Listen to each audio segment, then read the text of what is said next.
Shed കെട്ടി വാടകയ്ക്ക് നൽകിയിട്ടും പഞ്ചായത്ത് അധികൃതർ നടപടിയെടുക്കുന്നില്ലെന്ന പരാതി. പന്തളം പ്രാഥമിക ആരോഗ്യ കേന്ദ്രത്തിന്റെ സ്ഥലമാണ് സ്വകാര്യ വ്യക്തി കയ്യേറിയിരിക്കുന്നത്. പന്തളം ഗ്രാമപഞ്ചായത്തിൽ കടക്കാട് പ്രവർത്തിക്കുന്ന പ്രാഥമിക ആരോഗ്യ കേന്ദ്രത്തിന്റെ സ്ഥലമാണ് സ്വകാര്യ വ്യക്തികൾ കയ്യേറി ഷെഡ് കെട്ടി അന്യസംസ്ഥാന തൊഴിലാളികളെ പാർപ്പിക്കുന്നത്.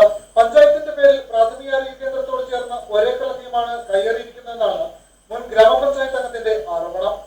1990 മാർച്ച് മാസം 31-ാം തീയതിയാണ് പന്തളം ഗ്രാമപഞ്ചായത്ത് ഒരേക്കർ 12 സെന്റ് സ്ഥലം ഇവിടെ വാങ്ങിയിട്ടുള്ളത്. ഇവിടെ പഞ്ചായത്തിന് സ്വന്തമായിട്ടൊരു ഗവൺമെന്റ് ആശുപത്രി സ്ഥാപിക്കാനുള്ളതായിരുന്നു.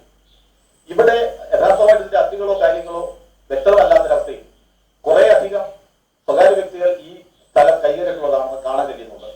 എന്ന് പറയുമ്പോൾ ഇതിന് തൊട്ടടുത്ത് തന്നെ സ്ഥലത്തിന് അതിരുകളില്ലാത്ത സ്ഥിതിക്ക് അതിനോട് ചേർന്ന് തന്നെ പുതിയ പുതിയ കെട്ടിടങ്ങൾ പണിയുകയും അവിടെ പഞ്ചായത്തിന്റെ സ്ഥലത്തിൽ കൂടി കറണ്ട് കിട്ടുകയും പഞ്ചായത്ത് അതിന് നമ്പിട്ട് കൊടുക്കുന്ന അവസ്ഥയാണ് ഉണ്ടായിട്ടുള്ളത്. പക്ഷേ ഈ ചെറിയ കുടിസ് റൂമുകളിൽ അന്യസംസ്ഥാന തൊഴിലാളികൾ ഒരു ചെറിയ കുടിസ് റൂമിനകത്ത് 10ഉം അതിലധികവും തൊഴിലാളികളാണ് താമസിക്കുന്നത്. എന്നാൽ പഞ്ചായത്തിന്റെ രേഖകളിൽ ഇവിടെ 50 സെന്റ് സ്ഥലം മാത്രമാണ് ഉള്ളതെന്നാണ് പഞ്ചായത്ത് അധികൃതർ നൽകുന്ന മറുപടി. പഞ്ചായത്തിന്റെ സ്ഥലം കയ്യേറി സ്വകാര്യ വ്യക്തികൾ ഷെഡ് കെട്ടി അന്യസംസ്ഥാന തൊഴിലാളികളെ പാർപ്പിച്ചിരിക്കുകയാണ്. കയ്യേറ്റം ബോധ്യമായിട്ടും നടപടിയില്ലെന്നാണ് നാട്ടുകാരുടെ പരാതി. കയ്യേറിയ ഭൂമിയിൽ കെട്ടി ഉയർത്തിയ ഷെഡുകളിലെ കുടിസുമുറികളിലാണ് അന്യസംസ്ഥാന തൊഴിലാളികൾ തിങ്ങിപ്പാർക്കുന്നത്.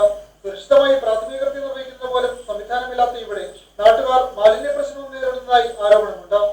പ്രാഥമിക ആരോഗ്യ കേന്ദ്രത്തിന് സമീപം ഷെഡിൽ പാർപ്പിച്ചിരിക്കുന്ന അന്യസംസ്ഥാന തൊഴിലാളികൾ നേരിടുന്ന അനാരോഗ്യ പ്രശ്നങ്ങളെ കുറിച്ചും അധികൃതർ ശ്രദ്ധിക്കാറില്ലെന്നാണ് നാട്ടുകാരുടെ പരാതി.